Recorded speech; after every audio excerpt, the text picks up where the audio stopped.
அன்பான தமிழ் உறவுகள் அனைவருக்கும் வணக்கம்.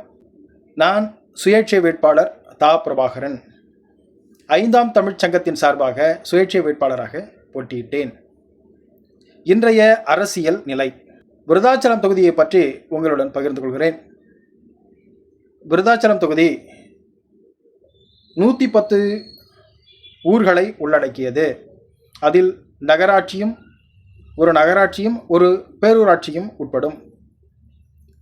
இந்த 110 ஊர்களில் சுமார் 100 ஊர்களுக்கு நான் பிரச்சார பயணம் மேற்கொண்டேன்.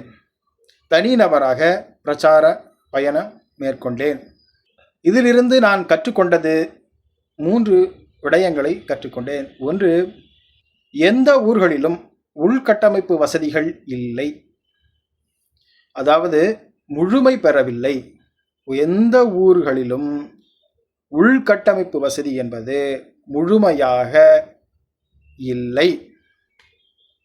அது விருதாச்சலம் நகரமாகவும் இருக்கட்டும் அல்லது மங்களம்பேட்டை பேரூராட்சியாகவும் இருக்கட்டும், எதுவொன்றிலும் முழுமையான உள்கட்டமைப்பு வசதிகள் இல்லை.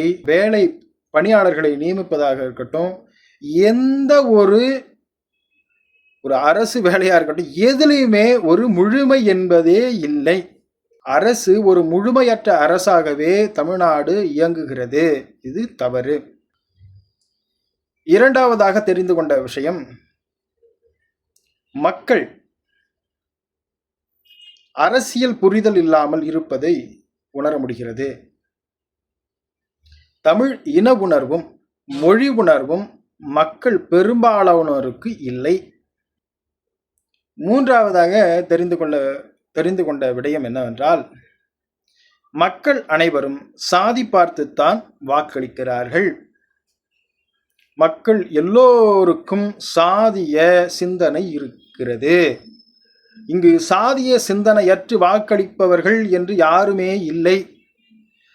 மத சிந்தனையற்று வாக்களிப்பவர்கள் என்று யாருமே இல்லை. சாதிய மத சிந்தனையுடன் தான் மக்கள் வாக்களிக்கிறார்கள். மதத்தை தூக்கி பிடிக்கும் தமிழர்கள், சாதியை தூக்கி பிடிக்கும் தமிழர்கள் ஒருபோதும் தங்கள் இனத்தையோ அல்லது தங்கள் மொழியையோ தூக்கி பிடிப்பது இல்லை. அதற்காக முன்னெடுப்பதும் இல்லை. இதை வெற்றிகரமாக செய்து முடித்தது திராவிடர் கழகம் என்ற புறமொழியாளர்களின் கூட்டமைப்பு. இதை வெற்றிகரமாக இத்தனை ஆண்டுகளாக செய்து முடித்திருக்கிறது.